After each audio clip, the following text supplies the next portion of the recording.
ರಾಮ್ ಅವರೇ, ಈಗ ಅಬ್ದುಲ್ ಅವರೇ, ರಾಮ್ ಅವ್ರು ಹೇಳ್ತಿದ್ದಾರೆ ಈಗಲೂ ದಲಿತರ ಇಟ್ಟಿಗೆ ತಗೊಂಡು ಬರ್ಲಿರಿ, ಅವ್ರು ಇಡ್ತಾರೆ. ನಿಮ್ಗೆ ಯಾರು ಮಾಹಿತಿ ಕೊಟ್ಬಿಟ್ರು? ದಲಿತರ ಇಟ್ಟಿಗೆ ಆಚೆ ಇಟ್ಬಿಟ್ಟಿದ್ದಾರೆ ಅಂತ ನಿಮ್ಗೆ ಯಾರು ಮಾಹಿತಿ ಕೊಟ್ರು? ಸುಳ್ಳು ಯಾಕೆ ಹೇಳ್ತಾ ಇದ್ದೀರಿ ಅಂತ ಕೇಳ್ತಿರೋದು ರಾಮ್ ಅವ್ರ ಕ್ವಶನ್ ಇದು. ಸರ್, ಪೂಜೆ ಮಾಡಕ್ಕೆ ಒಳಗಡೆ ಬಿಡ್ತಾರ ಸರ್? ನಾವು ರಾಮನ ವಿರುದ್ಧ ಇಲ್ಲ ಸ್ವಾಮಿ, ನಾವು ದೇವಸ್ಥಾನದ ವಿರುದ್ಧನೂ ಅಲ್ಲ. ನಮ್ಗೆ ಅಲ್ಲಿ ಮಸೀದಿ ಮುರಿದಾಕಿದ್ರಲ್ಲ, ಆಗ ಕೋರ್ಟ್ ಆದೇಶ ಕೊಟ್ಟಿತ್ತ ನಿಮ್ಗೆ? ಮಸೀದಿ ಮುರಿದಾಕಿದ್ರಲ್ಲ ನೀವು, ಕೋರ್ಟ್ ಆದೇಶ ಕೊಟ್ಟ ಮೇಲೆ ಕಟ್ತಾ ಇದೀರಲ್ಲ. ಯಾರಾದ್ರೂ ಮುಸಲ್ಮಾನರು ಒಬ್ರು ಮಾತಾಡ್ತಾ ಇದ್ದೀರಾ? ಯಾರು ಮಾತಾಡಲ್ಲ. ಅವಾಗ ಮುರಿಬೇಕಾದ್ರೆ ನೀವು ಕೋರ್ಟ್ ಆದೇಶ ತಗೊಂಡು ಮುರಿದ್ರೇನ್ರಿ ನೀವು? ಅಲ್ಲಿದ್ದಂತ ಯಾರೋ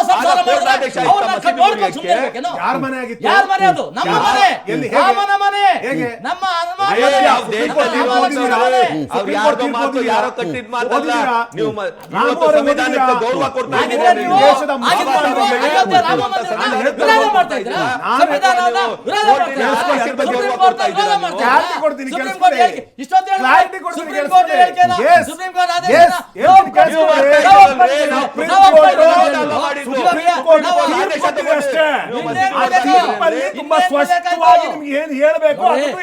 ಕಟ್ಟಿದ್ದಾರೆ. ಇವತ್ತು ವಿರೋಧ ಮಾಡಿ ಹೈಕೋರ್ಟ್ ಸುಪ್ರೀಂ ಕೋರ್ಟ್ ಹೋಗಿ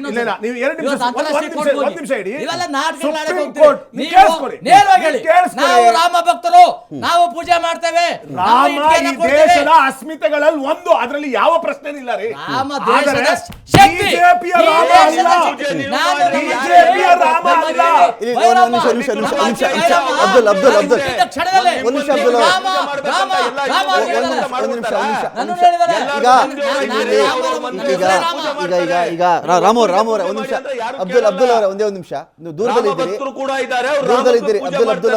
ಸ್ವಲ್ಪ ಡಿಲೇ ಆಗುತ್ತೆ, ದೂರದಲ್ಲಿದ್ದೀರಿ, ಡಿಲೇ ಆಗುತ್ತೆ. ನಾನು ಪ್ಯಾನಲ್ ಇದ್ರೆ ನಿಮ್ಮನ್ನ ಆಲ್ಮೋಸ್ಟ್ ನಾನು ಮಾತಾಡಿಸ್ಬೋದಾಗಿತ್ತು. ದೂರದಲ್ಲಿ ಸ್ವಲ್ಪ ವಿಳಂಬ ಆಗುತ್ತೆ. ಒಂದು ನಿಮಿಷ ಸಹಕರಿಸಿ. ರಾಮು ಅವರೇ, ಈಗ ಈ ಹೊಸದಾಗಿ ಈ ರಾಮ ಮಂದಿರ ಕಟ್ಟಿದ ಮೇಲೆ ಬಿಜೆಪಿ ರಾಮ ನಿಜವಾದ ರಾಮ ಬೇರೆ ಬೇರೆನಾ? ದೇಶದ ರಾಮ, ಕೋಟ್ಯಾಂತರ ಜನ, ಭಾರತದ ಒಂದೇ ದೇಶಕ್ಕಲ್ಲ ವಿಶ್ವಕ್ಕೆ ಸೇರಿದಂತ ಕಾಂಗ್ರೆಸ್ ಹೇಳ್ತಾ ಇದೆ ಪಾರ್ಟಿ ಕಾರ್ಯಕ್ರಮ, ಇದು ಒಂದು ಪಾರ್ಟಿ ಕಾರ್ಯಕ್ರಮ, ಪಕ್ಷದೊಂದು ಕಾರ್ಯಕ್ರಮ, ಪಕ್ಷದೊಂದೇನೋ ಹೋಗ್ಬಿಟ್ರೆ ಗೋದ್ರಾಗ ಹಗರಣ ಆಗುತ್ತೆ, ಬಾಂಬ್ ಬೀಳ್ತದೆ, ಹುಷಾರಪ್ಪ ಅಂತ ಹರಿಪ್ರಸಾದ್ ಅಂತವ್ರು ಹೇಳ್ತಾರೆ. ಅಯೋಧ್ಯೆಗೆ ಹೋದ್ರೆ ಗೋದ್ರ ಆಗ್ತದೆ, ಹುಷಾರು, ರಕ್ಷಣೆ ತಗೊಳ್ಳಿ, ಮಾಹಿತಿ ಇದೆ, ನನಗೆಲ್ಲ ಮಾಹಿತಿ ಇದೆ ಅಂತ ಹೇಳ್ತಾರೆ. ಹಾಗಿದ್ರೆ ನಿಮ್ಗೆ ಮಾಹಿತಿ ಇದ್ರೆ ದೇಶದ್ರೋಹ ಚಟುವಟಿಕೆ ಮಾಡತ್ತವ್ರು ಯಾರೇ ಆಗಿರ್ಲಿ ಕೊಡಿ, ದೂರ್ ಕೊಡಿ, ಎನ್ಐಗೆ ದೂರ್ ಕೊಡಿ. ರಾಜ್ಯ ಸರ್ಕಾರ ಸೋಮವಾರ ಕೇಸ್ ತಗೊಂಡು ಅವ್ರಿಗೆ ಹೇಳಿಕೆ ತಗೊಂಡು ಯಾರ್ಯಾರು ಮೀಟಿಂಗ್ ಮಾಡಿದ್ದಾರೆ, ಗೋದ್ರ ಹಗರಣ ಮಾಡ್ತಕ್ಕಂತ ದೊಡ್ಡ ಶಕ್ತಿ ಅಬ್ದುಲ್ ಅವರೇ, ಕಾಂಗ್ರೆಸ್ನವ್ರಿಗೆ ರಾಮ ಮಂದಿರ ಇಶ್ಯೂ ಹೇಗೆ ಹ್ಯಾಂಡಲ್ ಮಾಡಬೇಕಾಗ್ತಾ ಇಲ್ಲ. ಪೊಲಿಟಿಕಲಿ ಹ್ಯಾಂಡಲ್ ಮಾಡಬೇಕಾ, ಧಾರ್ಮಿಕವಾಗಿ ಹ್ಯಾಂಡಲ್ ಮಾಡಬೇಕಾ, ಇದನ್ನು ತಪ್ಪಿಸ್ಬೇಕಾ, ಇದರ ಯಶಸ್ಸನ್ನು ತಡ್ಕೊಳಕ್ಕೆ ಆಗ್ತಾ ಇಲ್ವಾ, ಇದನ್ನು ಡೈವರ್ಟ್ ಮಾಡಬೇಕಾ?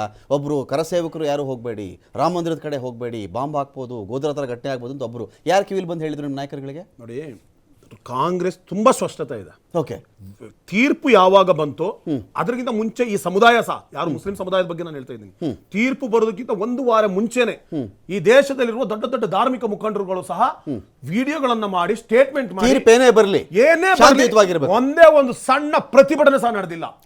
ಅದು ತೀರ್ಪು ಹೇಗಿತ್ತು ಇಲ್ಲಿ ಕೆಳಗಡೆ, ನಾನು ಇಲ್ಲಿ ಬೇಕಾದ್ರೆ ನಿಮ್ಗೆ ಓದಿ ಹೇಳ್ತೀನಿ. ಆ ತೀರ್ಪಿನ ಪೇಜ್ ಅಲ್ಲಿ ಏನೇನಿದೆ ಅನ್ನುತ್ತೆ. ಆ ಪೇಜ್ ಅಲ್ಲಿ ಸ್ಪಷ್ಟವಾಗಿ ಸುಪ್ರೀಂ ಕೋರ್ಟಿನ ಆ ಜಡ್ಜ್, ಆ ಬೆಂಚ್ ಹೇಳತ್ತೆ, ಇದ್ರ ಕೆಳಗಡೆ ರಾಮ ಮಂದಿರ ಇರುವಂತ ಯಾವ ತರದ ಪುರಾತತ್ವ ಇಲಾಖೆಯಲ್ಲಿ ಸಿಗ್ಲಿಲ್ಲ, ಹಾಗಂತ ಮೊಘಲಿಗೆ ಸಂಬಂಧಪಟ್ಟಿದ್ದು ಸಿಗ್ಲಿಲ್ಲ.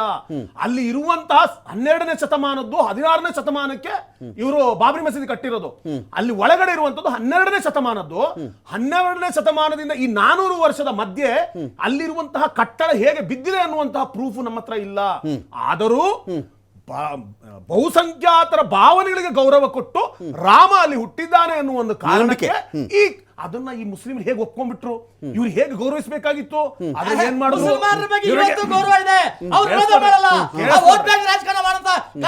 ನನ್ನ ಹತ್ರ ಪ್ರಶ್ನೆ ಕೇಳಿದ್ದಾರೆ, ಉತ್ತರ ಕೊಟ್ಬಿಡ್ತೀನಿ. ಆಮೇಲೆ ಕಾಂಗ್ರೆಸ್ ಬಗ್ಗೆ ಕೇಳಿದ್ರಿ.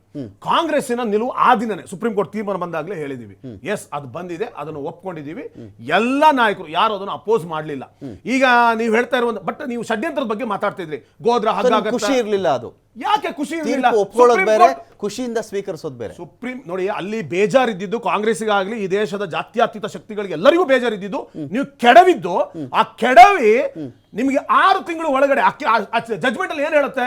ಆ ಕೆಡವಿದ್ದು ಮಹಾ ಅಪರಾಧ, ಇವ್ರುಗಳಿಗೆ ಶಿಕ್ಷೆ ಆಗ್ಬೇಕು ಜಜ್ಮೆಂಟ್ ಹೇಳೋದು. Okay. ಅದಾಗಿ 6 ತಿಂಗಳಿಗೆ ಸಂಜಯ್ ಮಿಶ್ರಾ ಸಿಬಿಐ ಮುಖ್ಯ ನ್ಯಾಯಾಧೀಶ ಆ 32 ಜನರನ್ನ ಖುಲಾಸೆ ಮಾಡ್ತಾರೆ. ಆ ಖುಲಾಸೆ ಮಾಡಿ 6 ತಿಂಗಳಿಗೆ ಯುಪಿ ಸರ್ಕಾರದ ಲೋಕಾಯುಕ್ತರಾಗಿ ಆ ಜಡ್ಜ್ ಅಪಾಯಿಂಟ್ ಆಗ್ತಾರೆ. ಓಕೆ, ಇದು ಕಾನ್ಸ್ಪಿರಸಿ, ಓಕೆ, ಇದು ಸತ್ಯ, ಇದು ನಡಿಬಾರದು. ಈ 10 ವರ್ಷದಲ್ಲಿ ನಡೀತಾ ಇರೋದು ಎಲ್ಲದೂ ಸಹ ಕಾನ್ಸ್ಪಿರಸಿಗಳು, ಎಲ್ಲವೂ ಸಹ ಸಂಶಯ ಪಡುವಂತದ್ದೇ. Okay. ಯಾವುದನ್ನು ಸಹ ನಂಬುವ ಪರಿಸ್ಥಿತಿಯಲ್ಲಿ ಈ ಸರ್ಕಾರದ ಜನಸಾಮಾನ್ಯರಿಗೆ ಇಲ್ಲ. ಫೈನ್. ಶಶಿಧರ್, ಈಗ ಇಂಡಿಯಾ ಅಲಯನ್ಸು ರಾಮ ಮಂದಿರ ವಿಚಾರಕ್ಕೆ ಸಂಬಂಧಪಡುತ್ತೆ. ಈಗ ನಿಮ್ಮಲ್ಲೇ ಈ ಸೀಟು ಹೊಂದಾಣಿಕೆ ಅದು ಇದು, ಇವರೇನೋ 290 ಸೀಟ್ ಕೇಳಿದಾರಂತೆ. ಈ ಬಾರಿ ಗೆಲ್ಲುವ ಅವಕಾಶ ಇರುವಂತಹ ಕ್ಷೇತ್ರಗಳು, ಕಳೆದ ಬಾರಿ 2ನೇ ಪ್ಲೇಸಲ್ಲಿ ಕಾಂಗ್ರೆಸ್ ಎಲ್ಲೆಲ್ಲಿ ಬಂದಿತ್ತು ಆ ಕ್ಷೇತ್ರಗಳು, ಏನೋ ಡಿಮ್ಯಾಂಡ್ ಅಂತೂ ಇದೆ. ಈ ರಾಮ ಮಂದಿರ ಅಸ್ತ್ರಕ್ಕೆ ವಿಲವಿಲ ಅಂತ ಒದ್ದಾಡ್ತಾ ಇದ್ದೀರಾ ನೀವು, ನಿಮ್ಮ ಇಡೀ ಗ್ರೂಪು. ನಿಮ್ಗೆ ಏನು ಮಾಡಬೇಕು ಅಂತ ತೋಚದೆ ಸುಮಾರು ಗೊಂದಲದ ಹೇಳಿಕೆಗಳು ಆಚೆ ಬರ್ತಿದೆಯಾ ಅಂತ.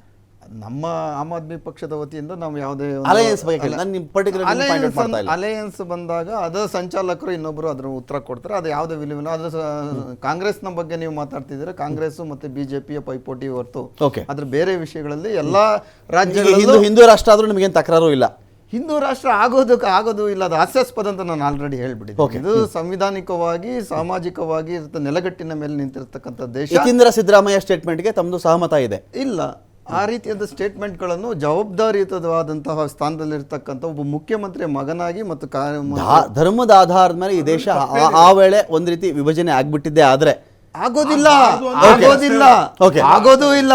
ಅವರು ಹೇಳಿಕೆಗಳನ್ನು ಬೇರೆ ಬೇರೆ ರೀತಿಯಲ್ಲಿ ಅವರ ಜನರಿಗೆ ಚಪ್ಪಾಳೆ ಗಿಟ್ಟಿಸ್ಕೊಳ್ಳೋದಕ್ಕೋಸ್ಕರ ಹೇಳಿಕೆಗಳು ಕೊಡ್ತಾರೆ ಹೊರತು ಅದರಲ್ಲಿ ಯಾವುದೇ ಒಂದು ಸತ್ವ ಇರೋದಿಲ್ಲ. ಒಂದು ಜವಾಬ್ದಾರಿಯುತ ವ್ಯಕ್ತಿ ಆದಂತನು ಎಲ್ಲವನ್ನು ಯೋಚನೆ ಮಾಡಿ ಮಾತಾಡ್ಬೇಕಂತ ಆ ಪ್ರಬುದ್ಧತೆ ಇನ್ನು ಯತೀಂದ್ರಗೆ ಬೆಳೆದಿಲ್ಲ ಅಂದ್ಕೊಂತೀನಿ. ನನಗೆ ಹರಿಪ್ರಸಾದ್ ಅವರ ಹೇಳಿಕೆನೇ ನನಗೆ ಖೇದ ತಂದಿರತಕ್ಕಂಥದ್ದು. ಗೋಧ್ರಕ್ಕೂ ಕರ್ನಾಟಕಕ್ಕೂ ಏನು ಸಂಬಂಧ? ಇದಕ್ಕೆ ನಾವು ಶಾಂತಿಯುತವಾಗಿ ಶಾಂತಿಯ ತೋಟವಾಗಿ ನಾವು ನಡ್ಕೊಂತಾ ಇದ್ದೀವಿ. ಇಲ್ಲಿ ಯಾವುದೇ ದೊಡ್ಡ ಮಟ್ಟದ ಕೋಮು ಗಲಭೆಗಳು ನಡೆದೇ ಇಲ್ಲ ಇದುವರೆಗೂ. ಆ ರೀತಿಯಾದಂತಹ ಕರ್ನಾಟಕದಲ್ಲಿ ನೀವು ಇಂಥ ಕಿಚ್ಚು ಹೆಚ್ಚುವುದನ್ನು ನಾವು ಯಾವತ್ತಕ್ಕೂ ಸಹಿಸೋದಕ್ಕಾಗೋದಿಲ್ಲ.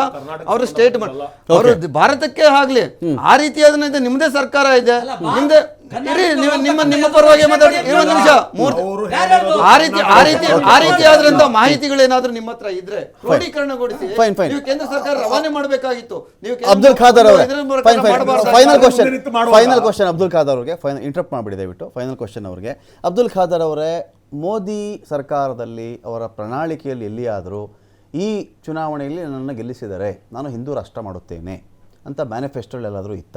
ಅಥವಾ ಈಗ ಲೇಟೆಸ್ಟು 2024 ಚುನಾವಣೆಗಿಂತ ಮುಂಚಿತವಾಗಿ ನಮ್ಮ BJPಯ ಮ್ಯಾನಿಫೆಸ್ಟೋದಲ್ಲಿ ಮೋದಿ ಕಿ ಗ್ಯಾರಂಟಿ ಅಂದರೆ ಏನು ಅಂದರೆ ಇಡೀ ಭಾರತವನ್ನು ಹಿಂದೂ ರಾಷ್ಟ್ರ ಮಾಡುತ್ತೇವೆ ಅಂತ ಎಲ್ಲಾದರೂ ಅವ್ರು ಹೇಳ್ಕೊಂಡಿದ್ದಾರಾ? ಅನ್ನೆಸೆಸರಿ ಒಂದು ಸಮುದಾಯ ಇಲ್ಲಿ ಪ್ಯಾನಿಕ್ ಆಗ್ತಾ ಇದೆಯಾ ಅಂತ, ಅನ್ನೆಸೆಸರಿ.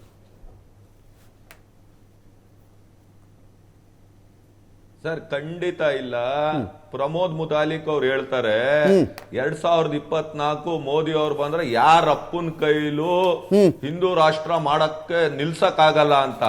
ಇವ್ರ ಅಪ್ಪನ ಮನೆ ಆಸ್ತಿ ಅಲ್ಲ ಸರ್, ಇವ್ರ ಅಪ್ಪನ ಮನೆ ಆಸ್ತಿ ಅಲ್ಲ. ಪ್ರಮೋದ್ ಮುತಾಲಿಕ್ ಅವ್ರು ಹೇಳ್ಬಿಟ್ರೆ ಅವ್ರ ಅಲ್ಲ, ಟಿಕೆಟ್ ಸಿಗದೆ ಇದ್ದಾಗ ಬಿಜೆಪಿ ವಿರುದ್ಧನೂ ಮಾತಾಡಿದ್ರು ಅವರು.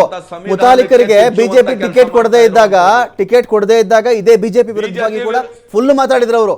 ಅವರು ಯಾವುದೇ ಪಕ್ಷದ ಪ್ರತಿನಿಧಿ ಅಲ್ಲ, ಒಂದು ಶ್ರೀರಾಮ ಸೇನೆ ಅಧ್ಯಕ್ಷರು ಬಿಟ್ರೆ ಅವರು ಯಾವುದೇ ಕೇಳಿ ಸರ್ ಅವ್ರಿಗೆ ಅವ್ರ ಅಪ್ಪನ ಮನೆದ್ ಯಾರ ಅಪ್ಪನ ಮನೆದ್ ಆಸ್ತಿ ಅಂತ ಸರ್ ದೇಶ. ಬಿಜೆಪಿ ಅವ್ರು ರಾಮು ಅವ್ರು ಮಾತಾಡ್ತಾರಲ್ಲ, ಉಗಿಯ ಕೇಳಿ ಸರ್ ಅವ್ರನ್ನ. ನಾನು ಒಂದು ಮಾತು ಹೇಳ್ಬಿಡ್ತೀನಿ ನಿಮ್ಗೆ. ಇದು ಇವಾಗ ಹಾಗಿದ್ರೆ ಪಾಕಿಸ್ತಾನದಲ್ಲಿ ಹಿಂದೂಗಳಿದ್ದಾರೆ, ಹಿಂದೂಗಳಲ್ಲಿ ಪಾಕಿಸ್ತಾನದಲ್ಲಿ ಅಲ್ಪಸಂಖ್ಯಾತರು. ಹಾಗಿದ್ರೆ ಅವ್ರು ಹೇಳ್ತಾರೆ ಪಾಕಿಸ್ತಾನ ಭಾರತ ದೇಶ ಅದು ಅವ್ರ ದೇಶದಲ್ಲಿ. ಎಲ್ಲರೂ ಕೂಡ ಇವತ್ತು ಭಾರತ ದೇಶದಲ್ಲಿ ಬಲಿದಾನ ಕೊಟ್ಟಿದ್ದೀವಿ, ಎಲ್ಲಾ ಜಾತಿ ಜನಾಂಗ ಬಲಿದಾನ ಕೊಟ್ಟಿದ್ದೀವಿ. ಬಲಿದಾನ ಕೊಟ್ಟು ಇವತ್ತು ನಮ್ಮ ದೇಶ ಉಳ್ಕೊಂಡಿರೋದು. ಯಾರ ರಾಮನ ಬಗ್ಗೆನೂ ನಮ್ಮ ವಿರೋಧ ಇಲ್ಲ, ದೇಶ ಬಗ್ಗೆನೂ ವಿರೋಧ ಇಲ್ಲ. ಅವ್ರವರ ಧರ್ಮದ ಈಗಿನ ಸ್ವಾಮಿ ನಡೀತಾ ಇರುವಂತದ್ದು. ಮಧ್ಯ ನೀವು ನಾವು ಬಂದಿರುವಂತವ್ರು. ಈಗ ಈ ದೇಶದಲ್ಲಿ ನಮ್ಮ ಹಿರಿಯಕರು ಎಲ್ಲ ಹುಟ್ಟಿ ಬೆಳೆದಿರುವಂತವ್ರು, ಹೋರಾಟ ಮಾಡಿರುವಂತದ್ದು. ಯಾರಪ್ಪನ ಮನೆ ದೇಶ ಅಲ್ಲ ಸರ್, ಎಲ್ಲರೂ ಕಟ್ಟಿರುವಂತ ದೇಶ, ಎಲ್ಲರಿಗೂ ಹಕ್ಕಿದೆ. Fine. Thank you Abdul Khader ಅವರೇ, ಥ್ಯಾಂಕ್ ಯು ಚಿನಾರಾಮ್ ಅವರೇ, thank you Abdul Munir, thank you Shashidhar Aradhya ಅವರೇ. ನೋಡೋಣ ಈ ಒಂದು ಹೇಳಿಕೆಗಳು ಎಲ್ಲಿವರೆಗೂ ಹೋಗುತ್ತೆ. ಇದು ಚುನಾವಣಾ ಮ್ಯಾನಿಫೆಸ್ಟೋ ಆಗುತ್ತಾ ಅಥವಾ ಬಾಯಿ ಮಾತಲ್ಲಿ ಭಾವನೆಗಳನ್ನು ಹರಡುವಂಥ ಒಂದು ಕೆಲಸನ, ಭಾವನೆಗಳನ್ನು ಹರಡುವ ಮೂಲಕ ಮತಗಳ ಕ್ರೋಢೀಕರಣದ ಉದ್ದೇಶ ಇದೆಯಾ? ಈ ರೀತಿ ಹಿಂದೂ ರಾಷ್ಟ್ರನೋ ಇನ್ನೊಂದು ಮತ್ತೊಂದು ಮಾಡುವ ಹಾಗಿದ್ದರೆ ಅದು ಸಾಕಷ್ಟು ಅಧಿವೇಶನಗಳು ನಡೀತಾ ಇರ್ತವೆ. ಯಾವುದೋ ಒಂದು ಅಧಿವೇಶನದಲ್ಲಿ ಅದು ಬಿಲ್ ತಂದು ಪಾಸ್ ಮಾಡಿಕೊಂಡು ರಾಷ್ಟ್ರಪತಿಗಳ ಅಂಕಿತ ಹಾಕಿಸಿ ಯಾಕೆ ಮಾಡಬಾರ್ದು? ಸಂವಿಧಾನ ಇದಕ್ಕೆ ಒಪ್ಪುತ್ತಾ? ನಮ್ಮ ಸಂವಿಧಾನ ಈ ವಿಚಾರಗಳ ತಳಹದಿಯ ಮೇಲೆ ಕಟ್ಟಲ್ಪಟ್ಟಂಥ ಒಂದು ವಿಚಾರವ? ಎಲ್ಲವೂ ಕೂಡ ತುಂಬ ತರ್ಕಕ್ಕೆ ನಿಲುಕದಂಥ ಬೇಕಾದಷ್ಟು ವಿಚಾರಗಳಿದೆ.